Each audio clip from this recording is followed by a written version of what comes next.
भारत में रहते हैं वो बहुत ही आधुनिक और विकसित है, जिसमें आदित्य L1 और चंद्रयान 3 ने चांद पर फतह हासिल कर ली है, जिसने अपने मार्केट में प्रवेश करने के लिए विदेशी कंपनियों तक को घुटनों पर ला दिया है, जहां के लोग जीन्स और टी शर्ट जैसे कैजुअल कपड़े पहनकर घूमते हैं और जो कश्मीर से लेकर कन्याकुमारी तक फैला हुआ है। लेकिन क्या इसे हम अखंड भारत कह सकते हैं? बिल्कुल नहीं, क्योंकि एक समय ऐसा भी था जब अफगानिस्तान से लेकर म्यांमार तक एशिया के सबसे बड़े हिस्से में सिर्फ भारत हुआ करता था। उस वक्त के लोगों का रहना, खाना और बोलना बिल्कुल अलग हुआ करता था।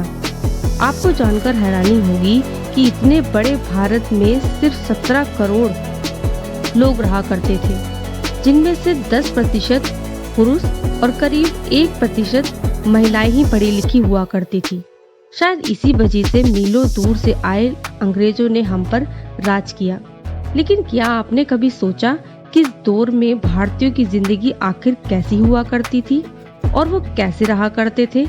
अगर हाँ, तो आज हम इस वीडियो में आपको सन 1800 के उस अखंड भारत की झलक दिखा। सन 1800 से करीब 200 साल पहले यानी 16वीं शताब्दी की शुरुआत में ही अंग्रेजों ने भारत में दस्तक दे दी थी और शुरुआत में वो सिर्फ बिजनेस करने के लिहाज से ही भारत में आए थे।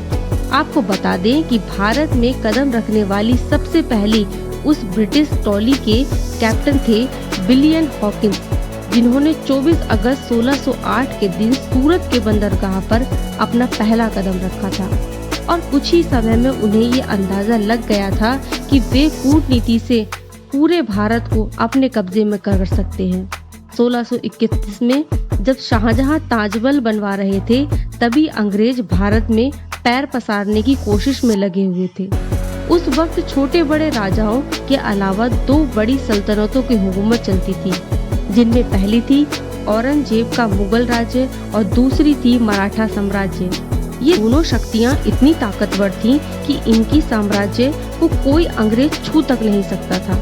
लेकिन इनकी सबसे बड़ी कमजोरी थी एक दूसरे से नफरत। इसी नफरत का फायदा उठाते हुए अंग्रेजों ने कूटनीति की शुरुआत की थी और वो इन दोनों के बीच लड़ाई करवाने में काफी कोशिश किया करते थे ताकि वो बीच में बाजी मार लें। करीब 100 साल तक कोशिश करने के बाद भारत को हासिल करने के लिए अंग्रेजों के इरादे सफल होने लगे और देश के कई इलाकों में ईस्ट इंडिया कंपनी के शासन की शुरुआत हो चुकी थी। इसी तरह सन 1800 के आते आते अंग्रेजों ने भारत को राजनीति में पकड़ मजबूत बना ली थी और मुगलों की सल्तनत खत्म होने की कगार पर खड़ी थी। मराठा साम्राज्य भी कई इलाकों को भी छीन लिया गया था। लेकिन ये तो हुई सत्ता की बात। लेकिन अब हम जानते हैं कि उस वक्त भारतीयों का खाना पीना, रहन सहन और पहनावा कैसा था। जहां आज के मॉडर्न भारत के पहनावे पर पश्चिमी सभ्यता या वेस्टर्न कल्चर का प्रभाव है और आपको हर तरफ लोग jeans, short, T shirt, top और शॉर्ट पहनकर दिखाई दे जाएंगे, वहीं उस समय के भारतीयों के पास अपना अलग पहनावा हुआ करता था, जिसमें लोग धोती और गमछा पहना करते थे और साड़ी पहना करती थी और छोटे बच्चे ज्यादातर निक्कर पहना करते थे। वहीं कुछ लोग धोती कुर्ता भी पहनकर रहा करते थे, जबकि कुछ लोग जमींदार अंग्रेजी पहनावा पहनते थे।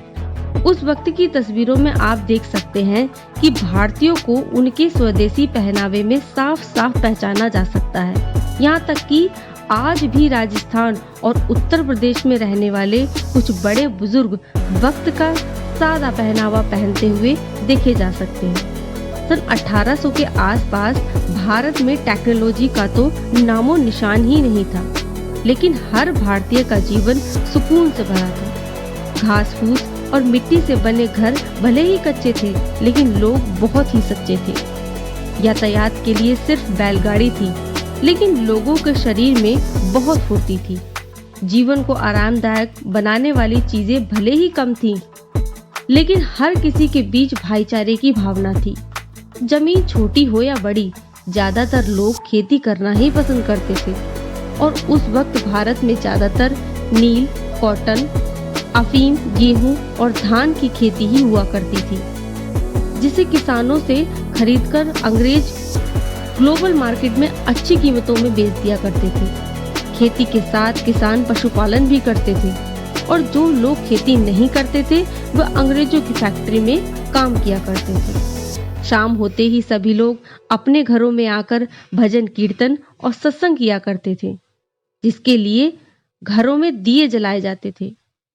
क्योंकि उस दौर में भारत में लाइट नहीं थी, फिर लोग रात में जल्दी सो जाते थे और सुबह जल्दी उठकर काम पर चले जाते थे। उस समय भारत में लोग बुजुर्गों का बहुत मान सम्मान करते थे और घर से लेकर गांव में वही होता था जो बड़े बुजुर्ग कहते थे।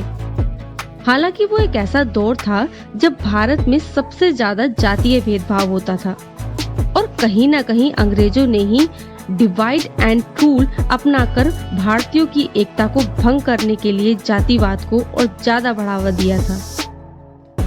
इस दौर में लोग अपनी जाति के हिसाब से ही काम किया करते थे, जैसे कि धोबी कपड़े धोते थे, कुम्हार मिट्टी के बर्तन बनाते थे और नाई की हर एक पीढ़ी लोगों के बाल काटती थी। इस तरह हर कोई अपने हिसाब से काम धंधा किया करता था। जहाँ आज आपको हर तरफ बहुत भीड़ भाड़ दिखाई देती है, वहीं उस वक्त ऐसा कुछ नहीं था। लेकिन मार्केट के अलावा वहाँ किसी भी इलाके में भीड़ भाड़ नहीं होती थी, क्योंकि पूरे भारत में करीब 17 करोड़ लोग ही थे और यहाँ पर पूरे भारत में हमारा मतलब अखंड भारत से है, जो हिंदुस्तान के साथ पाकिस्तान, बांग्लादेश, म्यांमार और अफगानिस्तान से मिलकर बना हुआ था। सन 1800 के आसपास भारत में आबादी कम होने की वजह से जंगली इलाकों में बहुत ज्यादा हुआ करता था। बड़े बड़े जंगलों के बीच छोटे छोटे गांव बसे होते थे और शहरी इलाके तो काफी कम हुआ करते थे। इसी वजह से भारत अनगिनत जंगली जानवरों से भरा हुआ करता था और इंसानों को इन जंगली जानवरों का भी डर सताता था। इसलिए वो रात में सोने से पहले बाहर आग जलाकर रख देते थे, ताकि रात के अंधेरे में कोई जंगली जानवर आकर उन पर हमला ना कर दे।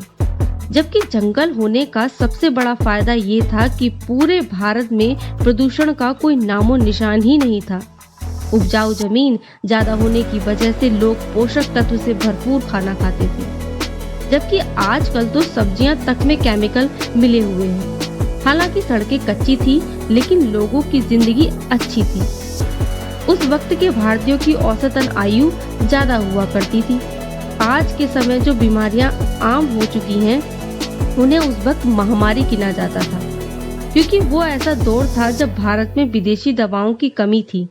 देसी दवाओं के बारे में ज्यादातर लोगों को सटीक जानकारी नहीं थी, जैसे कि उस वक्त प्लेग नाम की बीमारी काफी फैला करती थी और इन बीमारियों की दवाई भी नहीं हुआ करती थी, जिस वजह से लोग इन बीमारियों के सामने बेबस हो जाते थे।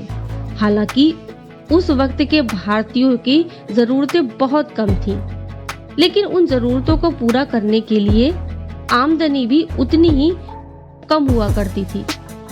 एक तरफ जमींदार किसानों को कर्जा देकर ज्यादा ब्याज लेकर उन्हें लूटा करते थे, तो वहीं दूसरी तरफ किसान बाढ़ और सूखे जैसी समस्याओं का सामना करते थे और अंग्रेजों द्वारा लगाए जाने वाले लगान तो किसानों की कमर ही तोड़ देती थी। हालांकि कुछ जमींदार और व्यवसाय करने वाले व्यापारी काफी अमीर भी होते थे, जिनमें ज्यादातर अंग्रेजों के साथ हाथ मिलाकर अपने ही देश के लोगों पर जुर्म उठाते थे। उस वक्त भारत के गांव में ज्यादातर पार्टनर सिस्टम का इस्तेमाल किया जाता था, यानी कि सामान के बदले सामान देना। जैसे कि 1 किलो धान के बदले 4 किलो शक्कर, पूरे महीने के अनाज के सामने पूरे महीने की सब्जियां और 5 किलोग्राम गेहूं के बदले 5 किलो दाल। इस तरह के व्यापार से लोग अपनी जरूरतें पूरी किया करते थे और पैसे का चलन काफी कम होता था। कुल मिलाकर उस वक्त के भारत की कुछ चीजें बहुत अच्छी थी और कुछ चीजें बहुत खराब। कहीं पर लोग बहुत खुश थे तो कहीं पर बहुत दुखी। लेकिन गौर देने वाली बात यह है कि उस वक्त अंग्रेज भारत पर राज नहीं कर रहे होते तो जीवन और भी अच्छा होता और हर तरफ खुशहाली होती। जो बीत गया उसे तो बदला नहीं जा सकता, लेकिन अपने भविष्य को बेहतर जरूर कर सकते हैं। और इसी दिशा में आज का भारत काफी तेजी से आगे बढ़ रहा है। इस वीडियो को अपने फ्रेंड्स के साथ जरूर शेयर करें ताकि उन्हें भी सन 1800 साल के भारत को जानने का मौका मिले। इस स्टोरी में इतना ही। मिलते हैं एक नई वीडियो में नई जानकारी के साथ, एक नई स्टोरी के साथ। तब तक के लिए अपना ख्याल रखें। धन्यवाद।